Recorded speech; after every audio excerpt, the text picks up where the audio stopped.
Welcome in, witches, bitches, twats, and thoughts. It's Black Betty, and I am Karma's right hand. We are here. We are outside. Told you I'd bring you an outside video for lunchtime. Right? Let's see what it's going to be about. This one's going to be super short and sweet. Maybe 5-10 minutes. Family room in reverse, child in reverse. Somebody might be searching for something and turning something upside down. Somebody might not feel welcome in their own family here. Give me a little bit more, Spirit.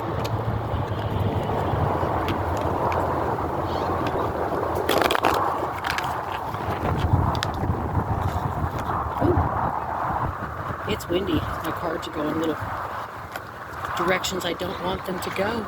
Just a second. Okay. So, somebody might not feel welcome in their own family here. They might have had a backwards upbringing. Imagination is here in friendship. So somebody had a lot of imaginary friends growing up when they were a child. While they were growing up, these imaginary friends help this person in a very like a negative vibe upbringing, like a bad environment.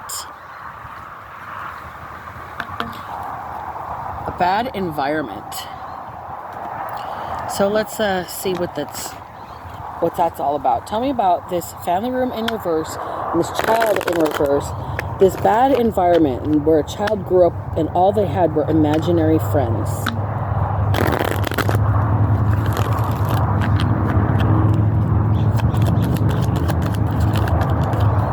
Okay, like I said, they grew up in a very unhappy home. They never had a happy childhood. They've never had a happy life. They've never had happy experiences here. It's a negative legacy that they have behind them, and that they finally freed themselves from. Okay? Give me just a second. My dog's getting away from me. Okay, she was having to make friends. Somebody freed themselves from a negative legacy, a negative family. They grew up and they're self-created here. Okay? It's like this person, they never stopped believing in magic and their ability to create something for themselves since they were a child here. Look, they have never been happy, and they do not regret walking away from their past because it was never pleasant. It was never pleasant to begin with. So tell me about the imaginary friend, imagination and friendships. Imagination and friendships and growth. So this person had to grow up pretty much alone, isolated in a negative family environment with nothing but imaginary friends, and they are self-created. They freed themselves, and they don't regret walking away from these people that they were never going to celebrate with. So tell me about this imaginary friend and the growth for this person while they were growing up. Okay. So something about a death and Four of Wands both in reverse. So somebody tried to resurrect something from their childhood or from their family, or tried to go back to something that was, it made them unhappy, basically. It shook up their stability. There's the Magician, and on the flip side, Justice in reverse. So somebody created this situation, this imaginary friends. It's like it was like somebody was never going back to something. Somebody was pretending to be friends, pretending to have friends. Thought they had friends, but the friends were fake, fair weather friends. They were never there to support this person. They were never there to lift this person up to begin with. This person has had to be self-created and knew that it would all come out in the wash eventually. So they just like grinned and bared it, and they like still managed, but whatever happened to this person who thought they had friends. Maybe they imagined that people around them were their friends, and they were never their friends to begin with. And it was all some sort of like plot against this person. The World in reverse with the Hanged Man in reverse right behind it. So yeah, it was a plot against this person. No, they didn't want you to be able to step into a new cycle or ever be able to see things for what they really truly were, and you can now. Yeah, you see that somebody was after your stability, your steadfastness. Somebody was looking to use you as some sort of figurehead. But they heard about this upbringing or this falseness around you. The imaginary friends could not necessarily be childhood imaginary friends. It could be thinking that people around you are your friends and they're really just trying to micromanage you and overpower you and misuse their authority over you. And you realize that you were the boss the entire time, and they were the fakes. Okay? They were the fakes. Somebody's hoping you weren't going to see things from a different viewpoint.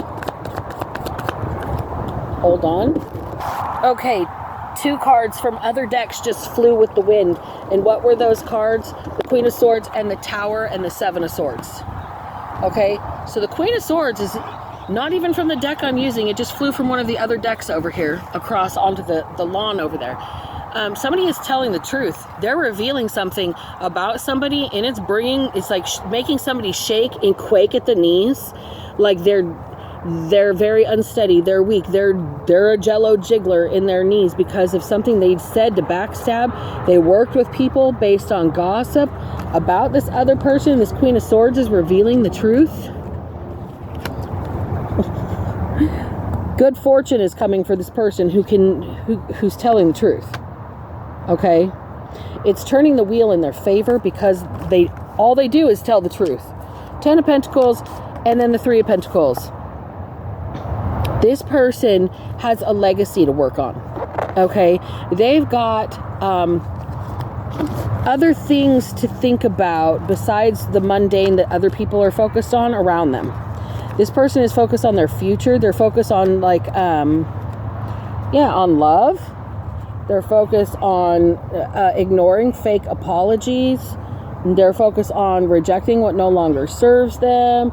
They're focused on not letting people from work get in the way, or not let people get in the way of their creation, because they're standing in their own power and they know better and what's better for themselves than anybody else does.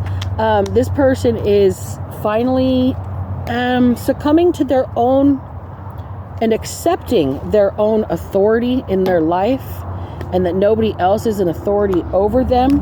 And other people that wish to feel powerful have an issue with that rejection of authority from this person, because they are a high priestess. So the basic gist of this reading is that somebody is coming into their own power here despite a lot of outside influence, and no matter what anybody does to stop this high priestess, they're never going to stop being a high priestess. And that's what people seem to forget. They're never going to not have their connection to the Most High God. Okay, remember, you guys, if I can manage to not be a piece of shit, then so the fuck can you. Black Betty out.